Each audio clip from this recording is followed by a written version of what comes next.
Hello again, ladies and gentlemen, and I welcome all of you back, ladies and gentlemen, to another National Anthem reaction video where tonight, ladies and gentlemen, I must remember to turn this one up before we get started. That should do that. Because listen, there are many countries in the world that I want to visit. There's absolutely no doubt about that. Because among many things, there's the culture, the food, the music, the climate, the history, the language, the people, and I'm pretty sure there's a lot of other things I might be missing as well, but those are certainly many of the cases. And one that has always come to mind, and well, to be honest, there's a lot of things that have come to mind, from Canada, the US, Mexico, Australia, Japan, Vietnam, Thailand, Hong Kong, but also among all of them, India as well has got to rank pretty high on the list for several reasons. And I know it's going to sound incredibly strange, but you know what? Because we know, okay, so you've got India here. Now, where would you say I would like to actually go and visit? If I had to pick anywhere out of India to visit, do I want to visit Calcutta? Do I want to go to Bombay? Do I want to go to New Delhi? Do I want to go along the southern coast just before Sri Lanka? Or do I want to go somewhere as far as the Bay of Bengal? So you'll be thinking that, well, let's see if I can get like a slightly bigger map.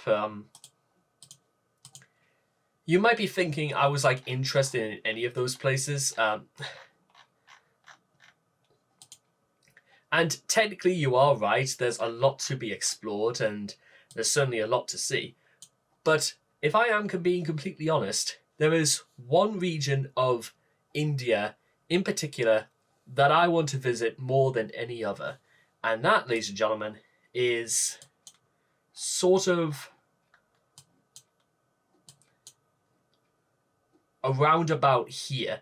So we're talking in the Himachal Pradesh, north of Chandigarh. So we're sort of talking the Himalayas.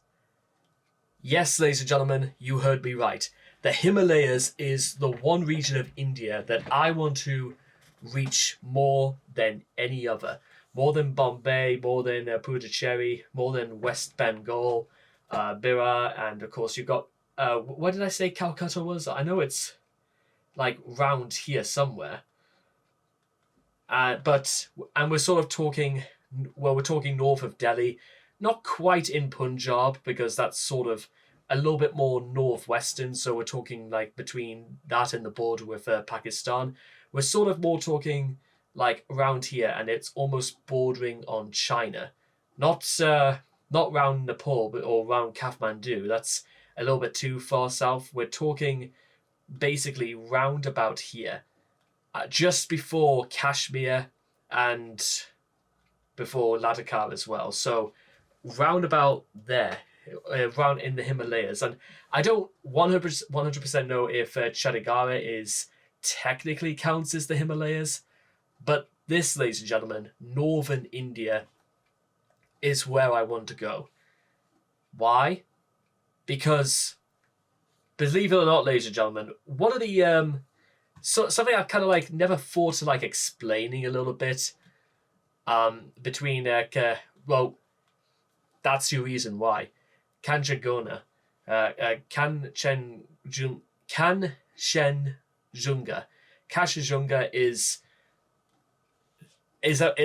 I mean, first of all, look at it. It looks like the third highest mountain in the Great Himalayas, and for reasons, you have to look at it, and it's one of the most intimidating and one of the most striking mountains in the world. Not that I think that and believe it or not, actually, I think there is quite a lot you can distinguish between mountains, only because of just how high these things can get. Remember, the Himalayas is something over 12,000 feet above sea level, and it means that at nighttime it drops to roughly almost below freezing. We're talking almost like minus 10 degrees. And the roads are so treacherous that basically if I was going to go there by car, it means it would have to go off road. And then there's also things like landslides that block up the roads, in which the locals have to use like dynamite just to get past. I mean, again, there's even the fact that specifically in the Kulu Valley, so there are just some people who just live out probably almost their lives in these tiny small huts and overlooking, again, forest and mountainside. And it looks, bizarrely enough, almost like it's something that was plucked out of the Shan Plateau. I mean, again, when it comes to things, again, like, just in terms from almost like a purely spectacular point of view, the Indian countryside, or maybe more specifically the Himalayas, has got to be one of the most staggering places on Earth. I think, but more than any other, like I said before, with Kathmandu, it's purely from a size point of view. I mean, look at the size of this. Of Srinagar, Jammu, and Kashmir. This would be sort of more like in Himalaya territory if this is like Kashmir.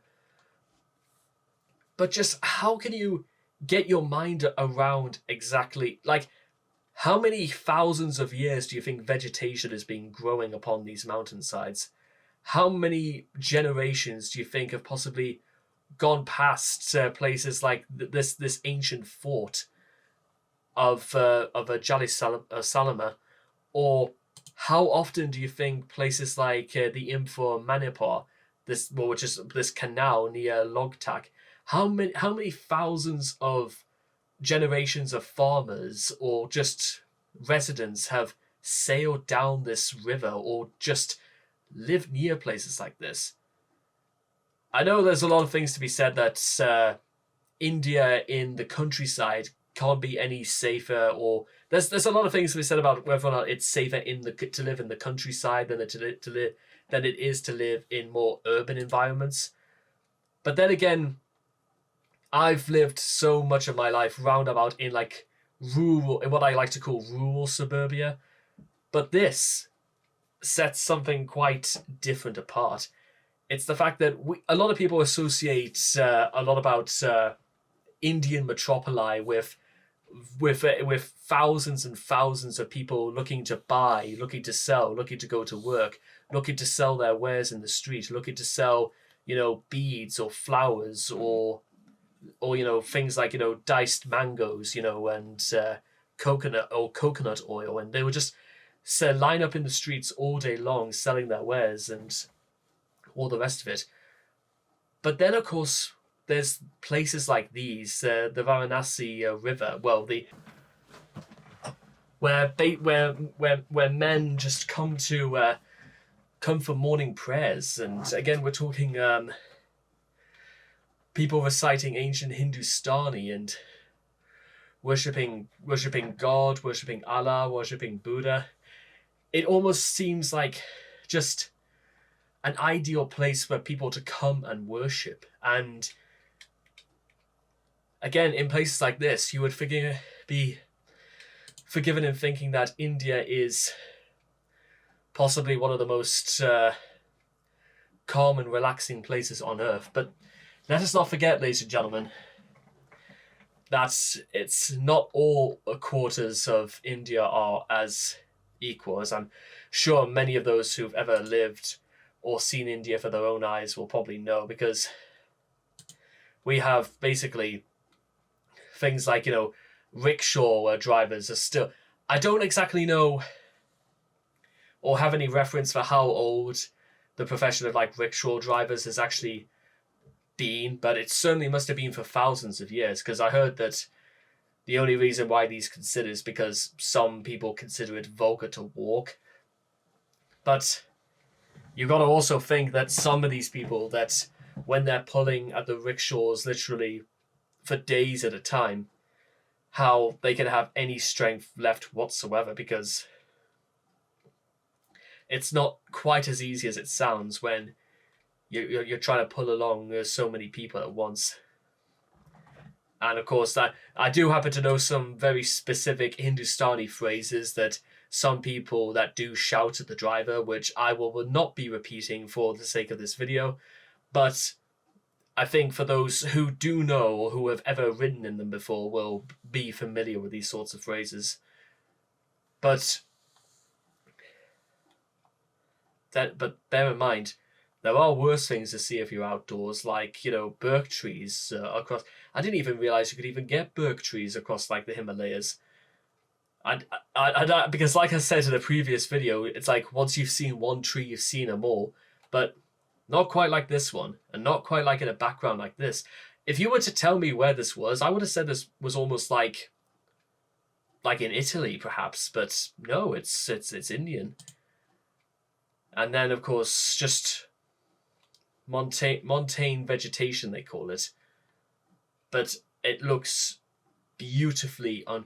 That's something I've just kind of really bizarrely come to understand, just see for myself when it comes to like India, is that usually I'd be blown away from like architecture and from from thousands of years to things even like this, a Roman Catholic basilica in Bom Jesus, which dates all the way back to the 16th century in the city of Goa. And indeed, it's a marvelous looking building to still be alive, to still be intact for 5 centuries. And yet, for some strange reason, it's just as much as this, but also for the fact that through farming, through the Himalayas and, specifically, maybe Darjeeling all across West Bengal. But then, of course, you would also be familiar with these rich, hand-picked spices laid across probably hundreds of stores, across hundreds of markets, in hundreds of cities, and not just in India, probably from around the world as well. And just, again, this is sort of like the part of the video which I would be brought upon the idea of like Indian cuisine. But I also want to make a very strong point about all this, because it's no secret, ladies and gentlemen, that some of the absolute greatest Indian dishes in the world, I believe, are Indian, because listen, even if you are not the biggest curry lover in the world, and again, there are some people who aren't, but then again, everyone can at least say they've tried it at least once. You kind of also have to bear in mind about how not only beautifully it's presented, as though you were just arriving at a home in Bombay and you were being served, it could be a flavored rice, or it could be a vindaloo, a korma, samosas, poppadoms, naan bread, or it could be jalfrezis. There is just the variety from spices to the way it's flavored to the way it's presented. And of course, the various different types of meats. You can have chicken, you can have lamb, you can have pork, you can have beef, you can have king prawns, you can have salmon sagwella. And again, because of the enormous vegetarian population of India, you could also get just vegetarian flavors as well. You could get like a banana type korma, which is, I know fine well it's got a specific name to it, but it's basically like a normal korma, but except it's flavored with banana, which does make the thing very, very sweet. But for some people, that's absolutely fine. It is entirely down to preference and taste. And once again, once it's presented like this, where could you go wrong? Just talking about all of this, and again, just looking at all this, makes me feel so hungry that I could just murder a 3-course curry banquet right now. It really is like almost, there are no words apart from you have to taste it. Indian food is all about it being enjoyed. It is all about the beautiful, rich local flavors, spices, and making the use out of such a vast, vibrant, and extraordinary landscape.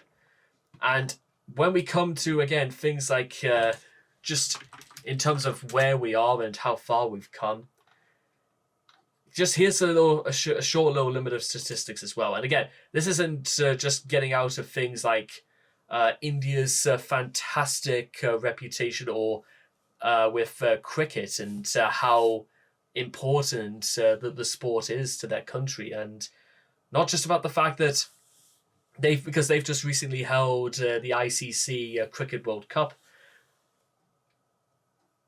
but it's also because, hey, you know what? It's there were, like I said so many times before, there are so many things that can draw you to a new nation, to a new way of living, or a new way of looking at life.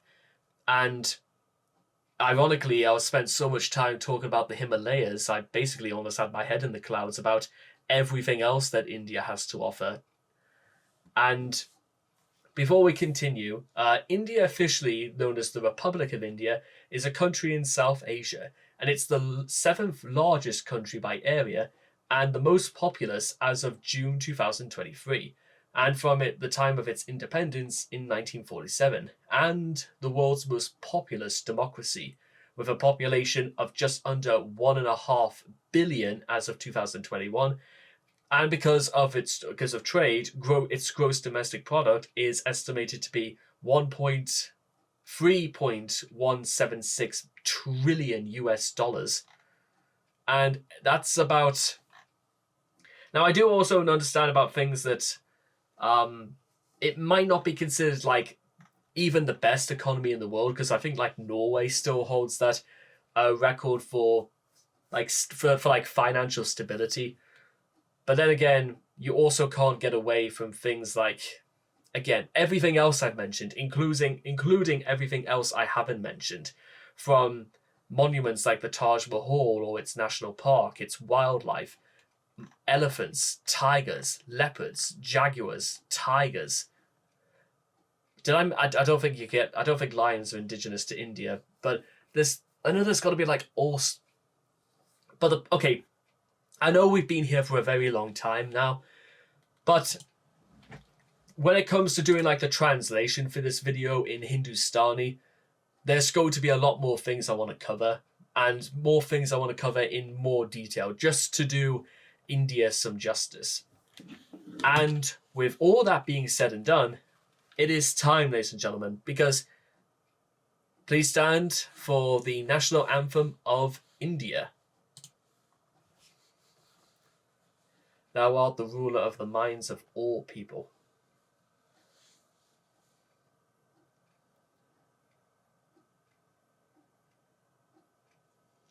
Jana Gana Mana Dinayaka Jaya He Bharat Bhagya Vidata Punjab Sindh Gujarat Maratha Dravid Utkal Banga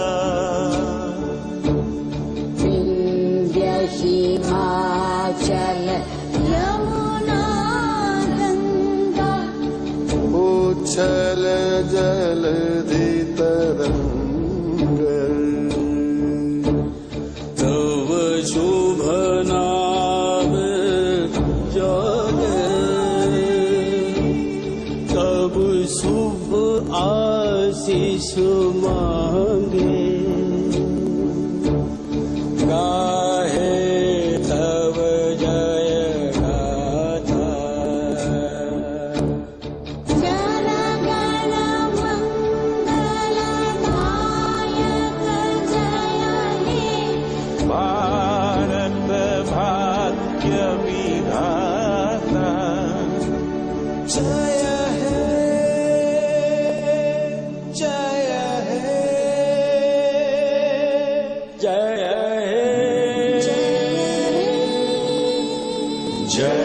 Jaya Jaya Jaya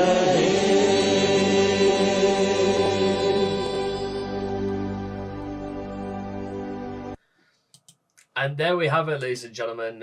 Jana Gana Mana, the national anthem of India. Surprisingly quite shorter than what I was anticipating, but basically its entire message was that let all the great states and all the great landmarks of India come together and dispense of India's victory, victory, victory to thee. It is almost a call to celebration. They pray for the blessings and sing thy praise. The saving of all people waits in thy hand. It's about wanting to be dispersed victory for what they've managed to achieve. It's almost like, because quite unlike something like, say, Mongolia's national anthem, India seem to have gone through the idea that they want to accept praise, they want to accept recognition from their god about what they have done. Well, there's a lot to that, and there's certainly a lot more things to discuss about. Again, to be honest, I thought it was just going to be a little bit longer, but it's still incredibly fascinating, because I'm standing here and I was thinking to myself a little bit that actually I know that, again, Indian music is going to be something that's going to be a very again, not just to discuss other things like Bollywood, although that would be in itself a very interesting road to go down.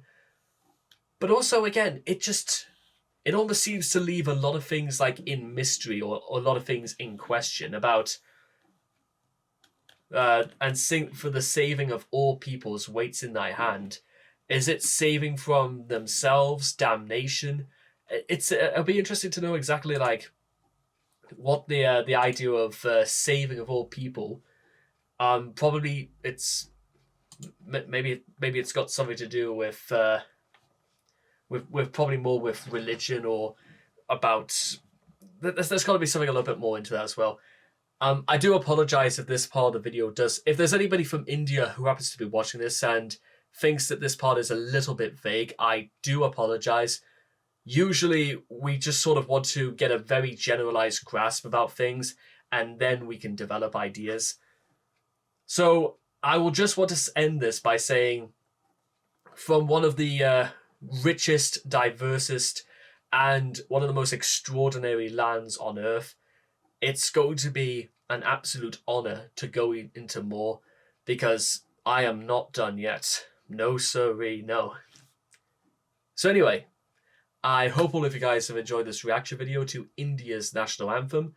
Please make sure to leave all your thoughts and comments in the comment section down below, and what you guys felt of Jana Gana Mana for yourselves. And I cannot wait to see all of you guys again in the next video. Take care, and bye-bye for now.